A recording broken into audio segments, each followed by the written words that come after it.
बाबा तू एवढा 15वी कर किंवा हा कोर्स कर, इंजिनिअरिंग कर, MBA कर, हे कर ते कर, त्याच्यानंतर काय कर, एखाद्या कंपनीमध्ये 15-20 हजाराची नोकरी कर.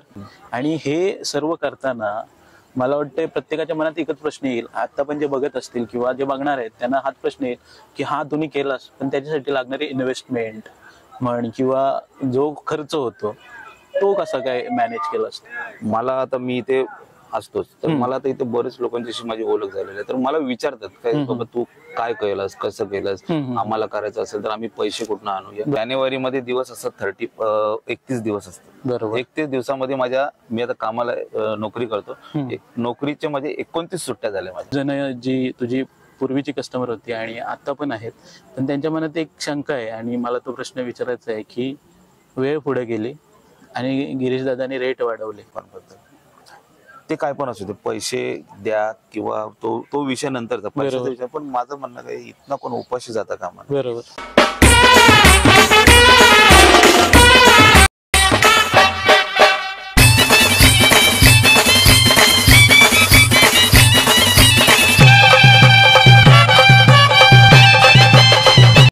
नमस्कार मित्रांनो, मी गणेश म्हात्रे, तुमचा होस्ट अँड दोस्त, तुमचं स्वागत करते आपल्या नवीन सिरीज मध्ये सक्सेस स्टोरी.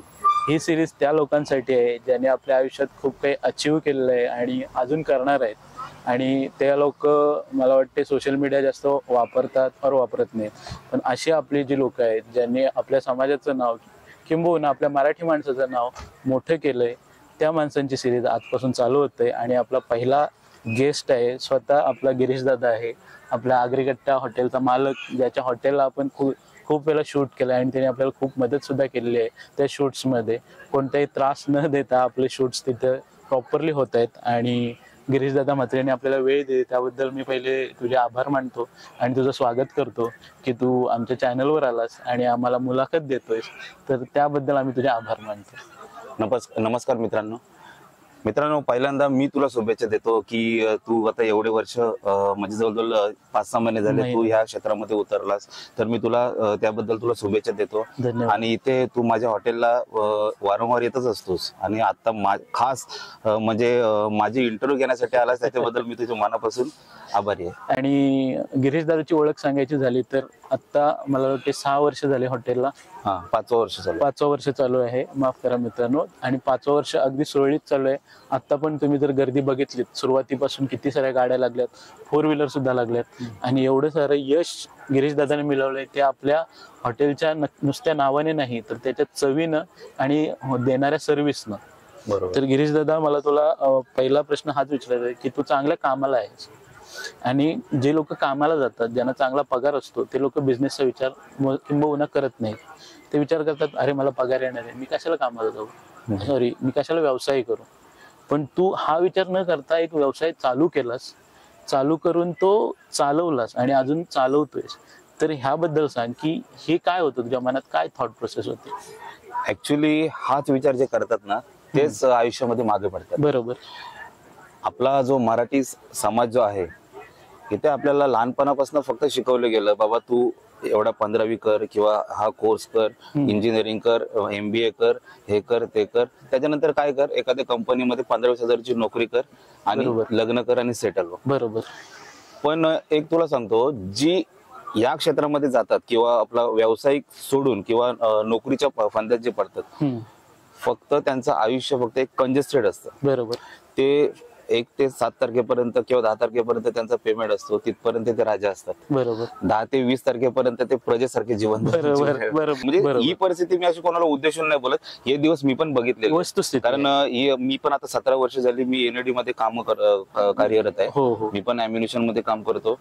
पण ही परिस्थिती, जेवढी नोकरदार वर्ग आहे ना, त्याच्या प्रत्येकाच्या वाटेला ही गोष्ट हा क्षण येतोच की नाही, आपल्याकडचा जो समाज आहे, आपल्याकडचे जे लोक आहेत, असं स्टार्टिंगला कोणाचा अजूनपर्यंत मी असं ऐकलं नाही की कोणाचा 1.5 लाख पगार झालाय किंवा 2 लाख पगार. आता झाला असेल, एवढे वर्षात काम करून लोकांचं होतं, पण कोणाला 5,000, कोणाचं 10,000. मग त्या ह्याच्यामध्ये आपल्या फॅमिलीचं किंवा आपलं फिरणं हे करणं ते कंजेस्टेड होऊन जातं. बरोबर. तर माझं एक म्हणणं होतं की एक माझी छोटीशी अशी जागा होती, तर विचार केला की मी असं घरात मध्ये बसल्या विषय काढला आई वडिलांजवळ की आपण काहीतरी छोटासा बिझनेस करायला पाहिजे.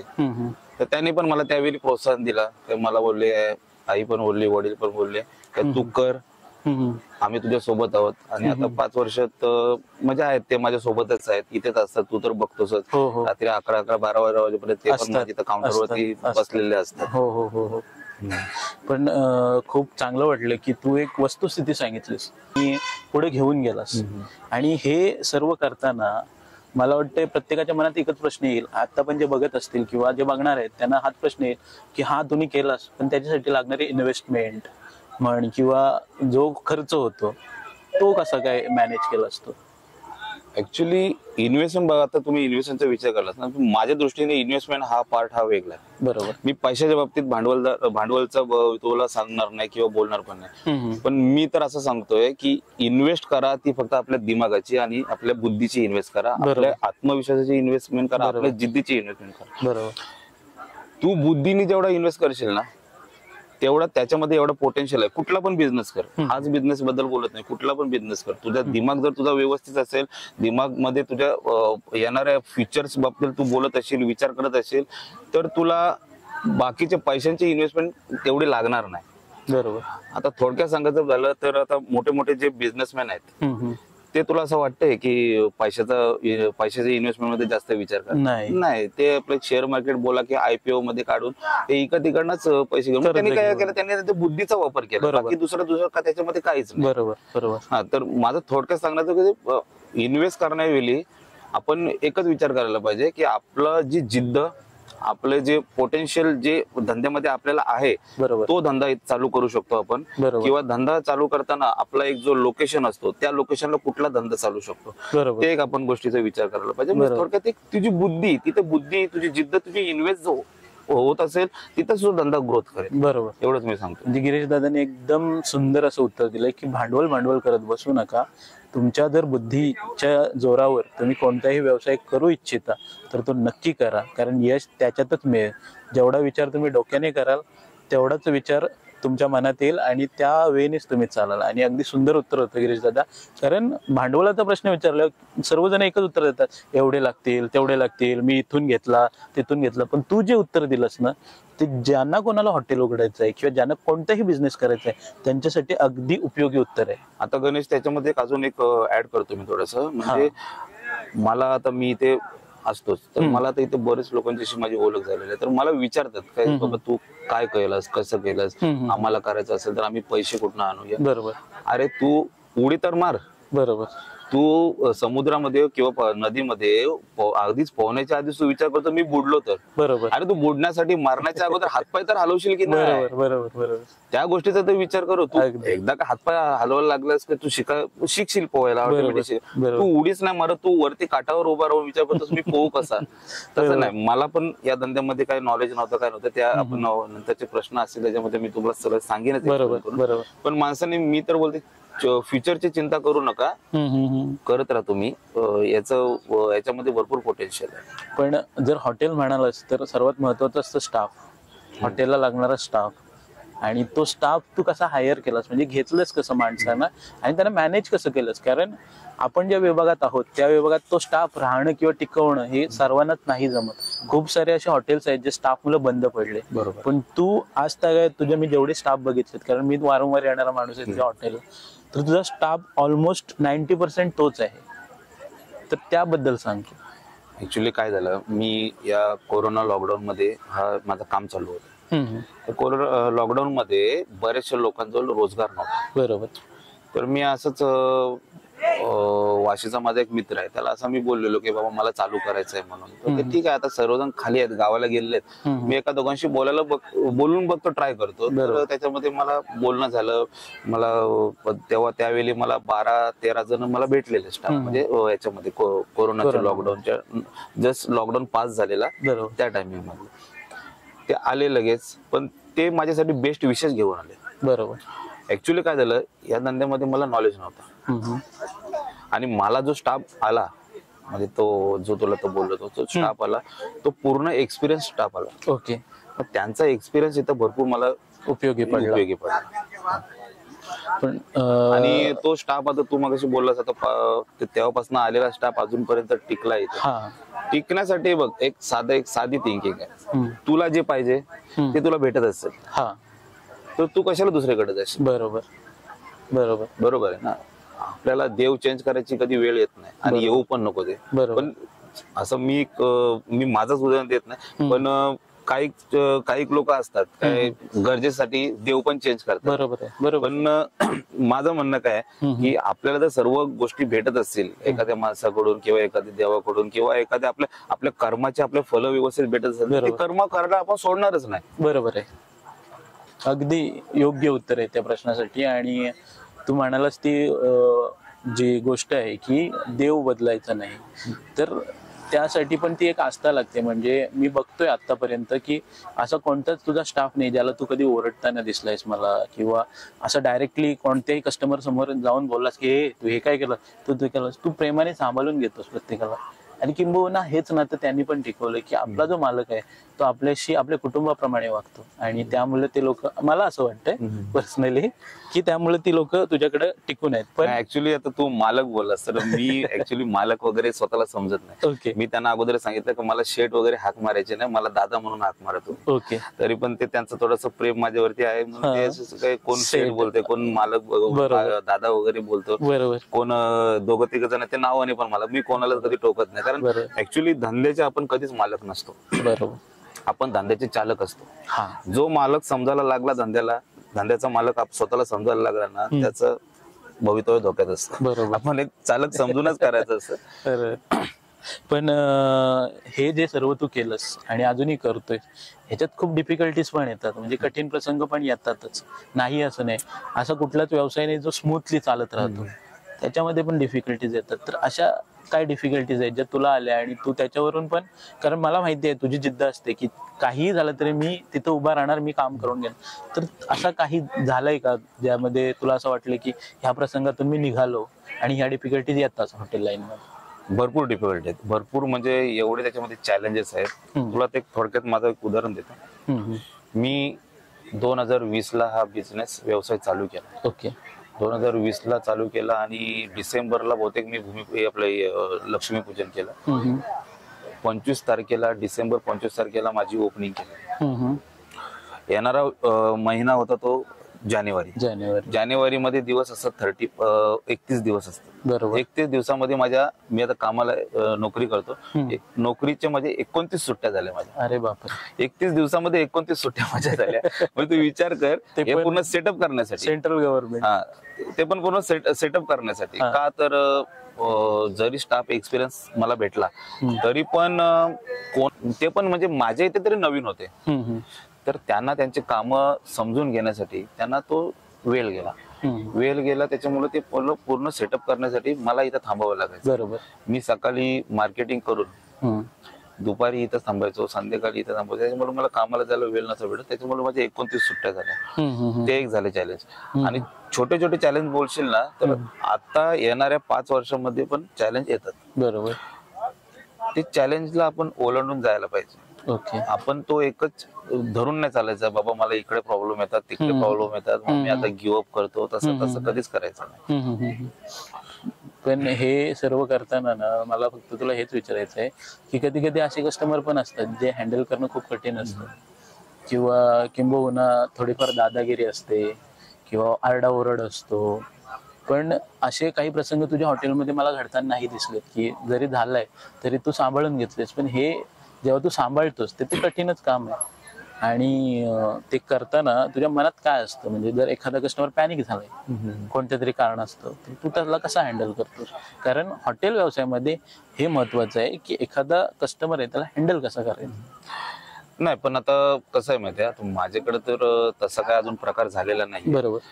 पण जर माझी जर व्हिडिओ बघून जर कोण उत्साहित झाला आणि त्याला जर बिझनेस करायची इच्छा झाली आणि त्याच्या लाईफ मध्ये किंवा त्याच्या व्यवसायामध्ये हा प्रॉब्लेम आला तर त्याला एकच सोल्युशन असं आहे, मी सांगतो, थोडक्यात सांगतो. ऍक्च्युली कस्टमर कधीच समजायचा नाही. तो कस्टमर नाही, ती आपली फॅमिली आहे. बरोबर. आपल्या घरामध्ये पण प्रॉब्लेम्स येतात, ते आपण कसे एक व्यक्तिगत होऊन सॉर्ट आउट करून घेतो, तसे व्यक्तिगत होऊन सॉर्ट आउट करून घ्यायचं. त्याला पण आपण समजून घ्यायला पाहिजे त्याला नक्की काय पाहिजे, त्या गोष्टी आपण पुरवणार आहेत. आपला तो धर्म आहे. बरोबर. आपण एक व्यावसायिक आहोत, आपला धर्म आहे जे आपलं कस्टमर असेल त्याला काय द्यायला पाहिजे. बरोबर. तो ऍज अ फॅमिली मेंबर समजूनच त्याला द्यावं लागेल. बरोबर. त्याच्याशिवाय येणारे जे कालामध्ये, कारण लोकांना ऑप्शन भरपूर आहेत आता सध्याच्या कंडिशनला. तुझा बिझनेस आवडला नाही ना, तुझा आपला सेटअप आवडला नाही ना, ते दुसऱ्याकडे जातो. बरोबर. त्यांना भरपूर आहे. मग त्यांना धरून ठेवण्यासाठी आहे ना, त्यांच्यासाठी व्यक्तिगतच राहावं लागेल. बरोबर. आणि एकदम लॉयल राहायचं त्यांच्यासोबत. त्यांच्याशिवाय पर्याय नाही राहिला आताची कंडिशन. बरोबर. पण ह्या सर्वांमध्ये जसं तू सांगितलंस की तू फॅमिलीमध्ये एक्सप्लेन केलास आणि काका काकू म्हणजे अगदी चांगल्या स्वभावाची माणसं त्यांनी तुला सपोर्ट केला. पण मला तुला हेच विचारायचं आहे की काका काकू असले, वहिनी असल्या, ह्यांनी तुला जो सपोर्ट दिलाय तुझ्या या व्यवसायामध्ये, त्याबद्दल तुला काय सांगायचं? ऍक्च्युली तुला तेच सांगितलं की मी जेव्हा मला सुरुवात करायची होती तेव्हा मी घरामध्ये बोललो की आई वडिलांना बोललो की मला चालू करायचं आहे म्हणून असं तसं. तर ते बोलले तू चालू कर, आम्ही तुझ्या सोबत आहोत. मी माझ्या बायकोला पण सांगितलं असं असं. तू ते ठीक आहे बोलते, आपण करूया, काहीतरी करायलाच पाहिजे, करूया. बरोबर. मग ते चालू केलं. पण आता 5 वर्षामध्ये जे आई वडील जे शब्द बोललेले होते की आम्ही तुला सपोर्ट करू, ते अजूनपर्यंत तो शब्दाचं पालन करतात. आणि अजूनपर्यंत ते तुम्ही कधी पण इथे बघितलं ते 10-11 वाजेपर्यंत इथे असतात. आणि माझ्या बायकोचा याच्यामध्ये सिंहाचा वाटा राहील किंवा तिची भरपूर याच्यामध्ये मदत राहील. कारण का तिने स्वतःच तिचं जे वेल मला दिलेलं आहे, पर्सनल आयुष्य अक्षरशः हॉटेल ते वेल दिलेलं आहे तिने मला. कारण तिची पण इच्छा असते की माझ्या नवऱ्यासोबत मी फिरायला जावं कुठे ते. पण मला या हॉटेलच्या टायमिंग मध्ये काय माझी नोकरी करून मला इथं येतो त्या टाइम मध्ये मला वेळच भेटत नाही. मी तिला वेळ नाही देऊ शकत. बरोबर. माझा मुलगा 3 वर्ष झाली, 3 बर्थडेला मला विचारतो प्रश्न काय, डॅडा आपण माझ्या बर्थडेला दुबईला कधी जायचं. गेले 3 वर्षापासून विचारतोय आणि मी त्याला उत्तर नाही देऊ शकत. अशी कंडिशन आहे सध्याची कंडिशन. कारण हे बघा कसं असतं, जर आपल्याला काहीतरी करायचं असेल तर थोडासा काहीतरी आपल्याला कॉम्प्रोमाइज करावं लागतं. तो कॉम्प्रोमाइज म्हणजे माझा वेळ. मी माझ्या फॅमिलीला वेळ नाही देऊ शकत. हीच माझ्यासाठी मोठी शोकांतिका वाटते मला. आता मी तुम्हाला एक विनोद समज किंवा एक माझा स्वतःचा घडलेला फॅक्ट सांगते. मी 3 वर्ष झाली गाडी घेतली. हो. तुला तर माहिती आहे. 3 वर्षापूर्वीपासून गाडी घेतली तेव्हापासून माझं चालू आहे की फॅमिलीला घेऊन अक्कलकोटला जायचं. मी स्वामी भक्त आहे. स्वामी अक्कलकोटला जायचं. 3 वर्षामध्ये अजून योग तो मी आणू शकला नाही. का तर मला तो प्रत्येकाला टाइम मॅच नव्हता मला. बरोबर. आणि ऍक्च्युली कसं आपण मोबाईल घेतो, बरोबर, गाडी घेतो. जे मोबाईल मध्ये जर आपण आपल्या माणसांशी बोलत नसतो ते मोबाईलला अर्थ नसतो. गाडीचं पण तसं, गाडीमध्ये आपल्या माणसांना आपण कुठं नेलंच नाही ते गाडीचा अर्थच नाही ना. बरोबर. ते पैशाला पण अर्थ राहत नाही, आपल्या मेहनतीला पण अर्थ राहत. बरोबर. असे काही असतात फॅक्ट्स. इथं आगरी कट्ट्यामध्ये आम्ही जवळजवळ 5 वर्षापासून येतो आणि 5 वर्षापासून आम्हाला इथलीच टेस्ट भारी वाटते. आणि इथला रेट पण उरणपेक्षा रिजनेबल आहे. आणि आम्हाला जवळजवळ 5 वर्ष झाले बर्थडे पार्टी, सर्व पार्टी आम्ही इथंच करतो. दुसरीकडे जास्ती कमी प्रमाणात, पण इथं जास्त. लोकेशन आपला उरण करंजा रोड आगरी कट्टा हा फेमस आहे. कोणाला पण विचारला तरी पण सांगते. आणि हॉटेलची सर्व्हिस एकदम भारी आहे. दुसरीकडच्या पेक्षा मला इथला सर्व्हिस चांगली वाटली. आणि मालकाबद्दल काय बोलायचं आहे? मालक तर लय भारी आहे. थँक्यू दादा. तर गिरीश दादा, मला पुढचा प्रश्न तुला हा विचारायचा आहे की हॉटेल आहे आपला आणि हॉटेलमध्ये सर्व प्रकारच्या डिशेस आहेत, पण अशी कोणती एक डिश आहे ज्याला खूप मागणी आहे आपल्या हॉटेलमध्ये? अंडा कोचा. हे तू एक्सप्लेन कर, कारण या नावामुळे ना खूप जणांना गैरसमज होतो नक्की काय आहे. ऍक्च्युली डिश भरपूर आहेत आपल्याकडे, नवीन डिश भरपूर आहेत. हो. पण जी अंडा कोचा डिश आहे ना ती आपली क्रिएटिव्हिटी आहे. तिचे रेट पण एकदम कमी आहेत आणि अंड्याचा आयटम आहे, बॉईल अंड्याचा आयटम आहे, हेल्दी आयटम आहे आणि त्याच्यामध्ये आर्टिफिशियल असं वगैरे काय नसेल, तर ती पब्लिकला इकडे भरपूर आवडते. पण जसं आपण आता डिश बद्दल बोललो तर हॉटेलमध्ये महत्वाचा असतो तो कुक, म्हणजे जेवण बनवणार. आणि मला तर वाटतं तुझं हॉटेल चालू झाल्यापासून आतापर्यंत खूप हॉटेलमध्ये असं होतं की चेंजेस होत राहतात, त्याच्यामुळे चव बदलते आणि मग कस्टमर तुटत जातात हळूहळू, कारण चव चेंज होते. पण तुझी जी 2020 ला चव होती अजून तगायत तीच चव आहे. आणि मला तर वाटते तुझे जे जेवण बनवणार आहे, आपण कुक बोलतो त्यांना, ते पण मला वाटतं ऑलमोस्ट सेम आहे. कभी भी हम लोग के पास ऐसा फ्रेश डेली हमारे पास फ्रेश आता है. सब जितना भी स्टॉक है हमारे पास फ्रेश रहता है और कभी भी ऐसा कोई ऐसा नाबाद नहीं आई कि कस्टमर नहीं है, कभी भी ऐसा कोई नाबाद नहीं, कभी भरपूर कस्टमर भरा रहता है। कभी भी आइए, हम लोग हाइजीन के साथ सब कुछ फूड रेडी करता है। कभी भी ऐसा कोई ऐसा रिकॉर्ड नहीं हुआ कि आज तो किसी को फूड पॉइजन हो गया, ऐसा कुछ हुआ, ऐसा कभी ऐसा नापद नहीं है। कभी भी आप लोग विजिट कर सकते हैं। इंडियन, चाइनीज, गाउटी, मच्छी वगैरह सब, जिताड़ा, सुरमई, पॉपलेट, मुंडी, पाया, वजरी, भेजा, सबसे यहाँ का पूरा घर का मसाला है हमारा। सब हम लोग खुद बनाते हैं यहाँ पे, लेकिन मसाला हम लोग खुद अपने हाथ से बनाते हैं। कभी भी आप लोग आके एक बार ट्राई कीजिए। ऐसा सब हमारे इधर कभी भी आप लोग विजिट कर सकते हैं, क्योंकि हम लोग का 4-5 साल हो गया कंटिन्यूस बोलेगा। हम लोग के पास कभी भी कस्टमर वेटिंग में रहता है, आप लोग देख सकते हैं। हम लोग को ऐसा कोई भी ऐसा प्रॉब्लम नहीं है सेट का, और आई पापा का कोई भी ऐसा ये नहीं है। फिर आप लोग कभी भी विजिट कर सकते हैं। फैमिली गार्डन देख सकते हैं, यहाँ बैठने के लिए एकदम ओपन और फ्रेश बाहर का हवा है, एकदम अच्छा है। कभी भी आप लोग विजिट कर सकते हैं। करंजा रोड, गणेश नगर, कभी भी आगरीकट्टा में आप लोग आ सकते हैं। तर त्याबद्दल सांग, तुझी चॉईस कशी होती त्यांची करण्याची पद्धत? त्यांची बनवण्याची पद्धत म्हणजे ते मी त्यांना अगोदर सांगून ठेवलेलं की मला फक्त टेस्ट पाहिजे। तुम्ही मटेरियल कुठला पण वापरा, तुम्ही बोलाल उद्या काय बाबा सेट ये अभी महंगा आ रहा है, ये नहीं चाहिए अपने को, सस्ता वाला लेंगे। मी त्यांना बोललो तसं नाही, मला टेस्ट पाहिजे। बरोबर, क्वालिटी आयटम आहे, क्वालिटी मला आयटम देणंच आहे। म्हणून तू आता पण माझ्या किचन मध्ये व्हिडिओ काढलेस ना, तर माझ्याकडे एव्हरेस्ट, MDH शिवाय दुसरे कुठले मसालेच नसतात। बरोबर, किचन किंग पण माझ्याकडे एव्हरेस्टच वापरतो। बरोबर, आपले कस्तुरी मेथी, ते सर्व माझा MDH एव्हरेस्टच ब्रँड आहेत माझ्याकडे। मी चायनीजचे आयटम जे वापरतो, चायनीज मध्ये पण नूडल्स वगैरे, सॉसेस वगैरे, ते हिलरचे वापरतो। हिलरचा ब्रँड असा आहे की तो जागतिक लेवलला भरपूर त्याला डिमांडिंग ब्रँड आहे तो हिलर्स। मोठ्या हॉटेलमध्येच हा आयटम चालतो। आपल्याकडे जो बासमती राईस जो आहे ना, तो मी जिरा राईस साठी पण वापरतो, बिर्याणीसाठी पण तोच राईस वापरतो।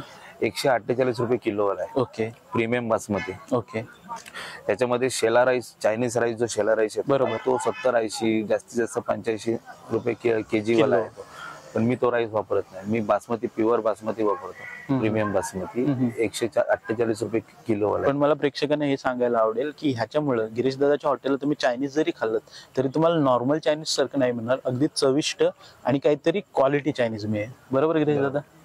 आणि हे जे तुझे कुक आहेत, मला तर वाटते की जे गावठी डिशेस पण आहेत आणि खूप साऱ्या गोष्टी आहेत, पण आपल्या पंचक्रोशीत एक अशी बातमी पसरलेली आहे आणि त्याचं कारण पण मी सांगतो की जो मटण आहे आपल्या गिरीश दादाच्या हॉटेलला मिळतो मटण, तो गिरीश दादाची मम्मी म्हणजे आमच्या काकी बनवतात आणि तो हॉटेलला मिळतो, असा गैरसमज झालेला आहे। आता हे खरं की खोटं हे तू सांग।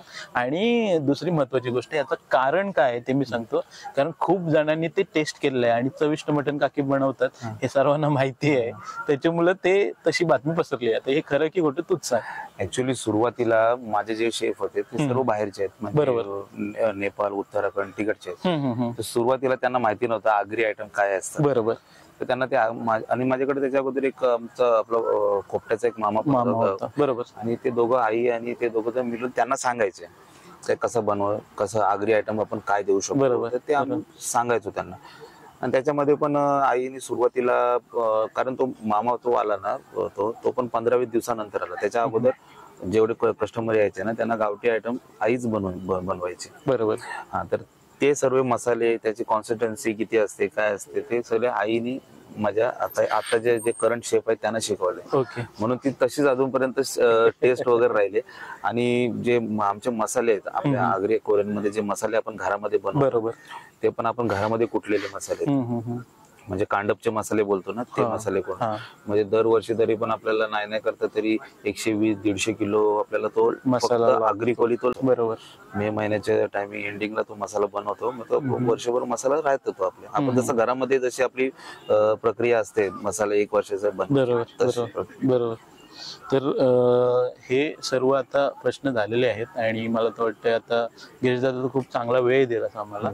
पण मला आता तुझ्या फॅमिलीला काही प्रश्न विचारायचे आहेत, जे आमचे काका काकू आहेत, जे खूप प्रेमळ आहेत आणि त्यांचा स्वभाव खूप चांगला आहे, मला आता त्यांना बोलवायचं आहे तुझ्यासोबत आणि त्यांना काही प्रश्न विचारायचे आहेत। तर प्रेक्षकांनो, काका काकू येत आहेत, आपण त्यांना काही प्रश्न विचारू। तर बोलल्याप्रमाणे काका काकू सुद्धा वेळ काढून आलेत। आणि हे गिरीश दादाचे आई वडील आहेत, ज्यांनी एवढा दादाला सपोर्ट करून एवढा मोठा हॉटेल उभारायला मदत केली। तर तुम्हाला मी एकच गोष्ट विचारतो की जेव्हा गिरीश दादांनी तुम्हाला हॉटेलबद्दल सांगितलं की मला असा असा व्यवसाय करायचा आहे, तेव्हा तुमच्या मनात काय असं आलं की तुम्ही बोलात की हा कर, आम्ही आहोत? हा, आम्ही म्हणजे बरं वाटलं आम्हाला, माझ्या हाऊस वाटली त्याने हॉटेल खोलायचा विचार केला तर आम्हाला एकदम, मला तरी लय बरं वाटलं आम्हाला दोघांना पण. आणि काकांना कसं वाटलं? हा, तू करतोस बरं, कर असं, आम्ही तुझ्या पाठी आहोत सपोर्ट.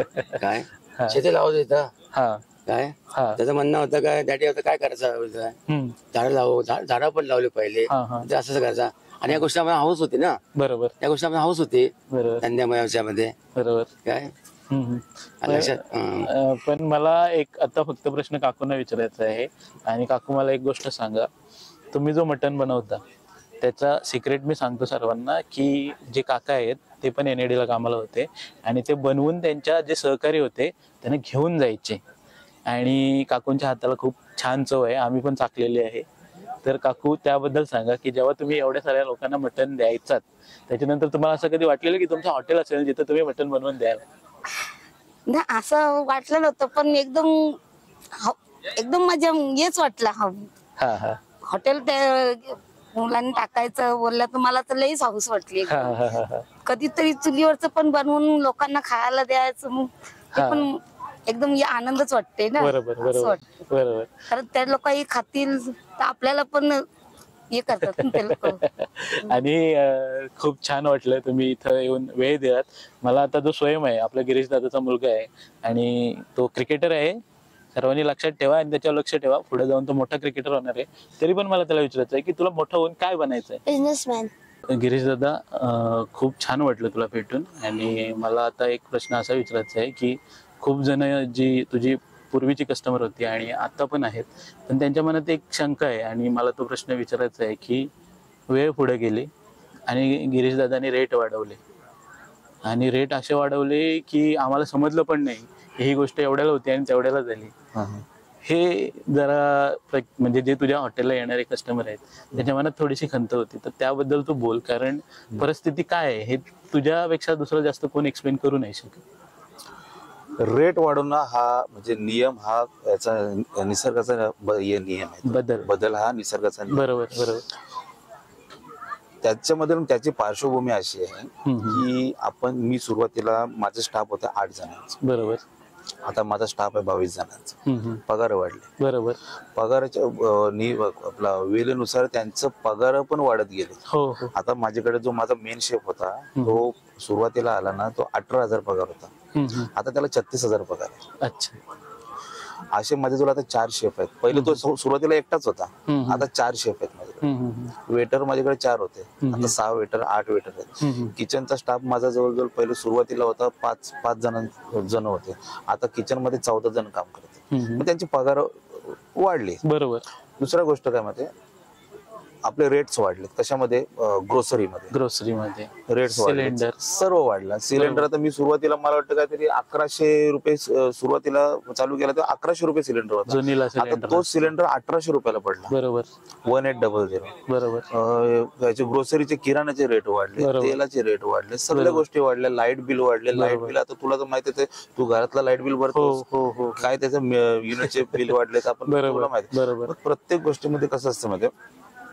आणि दुसरी गोष्ट, आता माझा जो मेनू कार्ड आहे तो गेल्या 2 वर्षापासून तसंच आहे. बरोबर आहे. गेल्या 2 वर्षामध्ये एक पण रेट वाढवला. रेट माझ्याकडे मी जेव्हा परचेस करतो ना त्याचे रेट वाढलेत, पण मी अजूनपर्यंत मेनू कार्डचे रेट वाढवले नाही 2 वर्षात. बरोबर. अगोदर वाढले, अगोदर 3 वर्षामध्ये रेट वाढले, नंतर 3 वर्षामध्ये मी असं स्टेबल रेट ठेवले. त्याच्यानंतर चिकनचे रेट वाढतात, मच्छीचे रेट. आता तुला तर माहिती आहे, मच्छी जी सुरुवातीला मी 250-300 रुपये किलोनी सुरमई वगैरे घ्यायचो, तीच सुरमई आता 800-900 रुपये किलो सुरमई आहे. बरोबर. बाकी पापलेट तर आपल्याकडे बघायलाच नाही सध्याच्या कंडिशनला. भेटले तरी ते 1200-1300 किलो आहेत आणि मोठे घेतले 1800-1900. मटणामध्ये पण रेट वाढले. चिकन मी सुरुवातीला चिकन घ्यायचो काहीतरी 140-120 चिकन घ्यायचो इथे सुरुवातीला, आता तो चिकन 200 रुपये 260. बरोबर. रेट वाढतात ना. मला हेच सांगायचं होतं प्रेक्षकांना की सांगते ना, आता जे जुने रेट होते ना, जुने रेटचे कॅल्क्युलेशन करायला गेलं ना, या बिझनेस मध्ये 35-40% मार्जिन असायचे. आता रेट वाढवून पण 10% मार्जिन भेटायला नक्की नव्हते. बरोबर. अशी कंडिशन झालेली आहे. बरोबर. तर त्याच्यामुळे काय होतं माहितीये, आणि आपल्याकडचे लोक पण म्हणजे कशी बिझनेस वगैरे सुरू केला ना काही लवकर गिव्हअप करतात. तर मला असं वाटतंय काही गिव्हअप करू नका.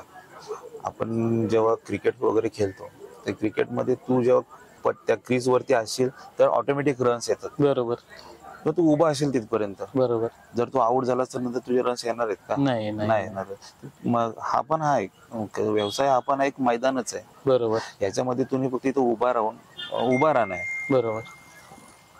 जे तुझं आहे पैसा वगैरे जे आहे ते ऑटोमॅटिक येणारच आहे. तुम्ही गिव्हअप करू नका.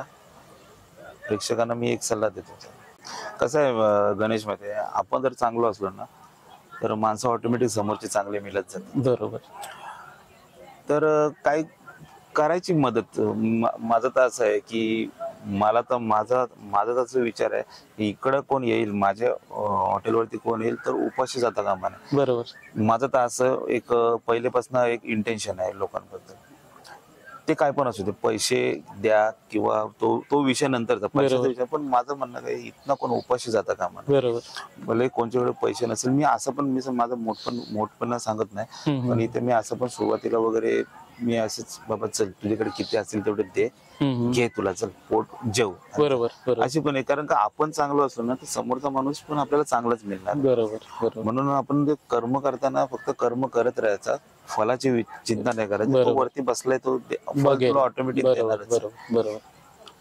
तर गोष्टी तर गिरीश दादाला शुभेच्छा म्हणून काहीतरी आणलंय. हे प्रेम आहे आमचं आणि ते तू स्वीकार आणि उघडून बघितलंस तरी चालेल. अरे गिफ्ट तुम्ही नसता दिला असं चाललं असतं माझ्या. थँक्यू. आणि दुसरं सुद्धा आहे आणि या शुभेच्छा आहेत तुझ्यासाठी की तुझा व्यवसाय अजून उत्तरोत्तर पुढे जाऊ. तर हे सुद्धा आहे. काकू तुम्ही घ्या. धन्यवाद. असेच खूप छान असे आपले सक्सेस स्टोरीमध्ये माणसं आपल्याला भेटणार आहेत ज्यांनी आयुष्यात काहीतरी कमवलंय. जरी ते इन्स्टा, फेसबुक, युट्यूबला फेमस नसले तरी त्यांनी त्यांच्या आयुष्यातला जो फेमसपण आहे तो कमवलाय. आणि असेच खूप सारे सेलिब्रिटी मी म्हणेन त्यांना ज्यांनी खऱ्या आयुष्यात हिरो पण कमावलंय. आणि हेच सेलिब्रिटी येणार आहेत अजून आपल्या भेटीला. तर आपल्या चॅनलला जास्तीत जास्त लाईक करा, शेअर करा आणि सबस्क्राईब करा आणि बघत राहा डिनर विथ यूट्यूब सेलिब्रिटी. धन्यवाद.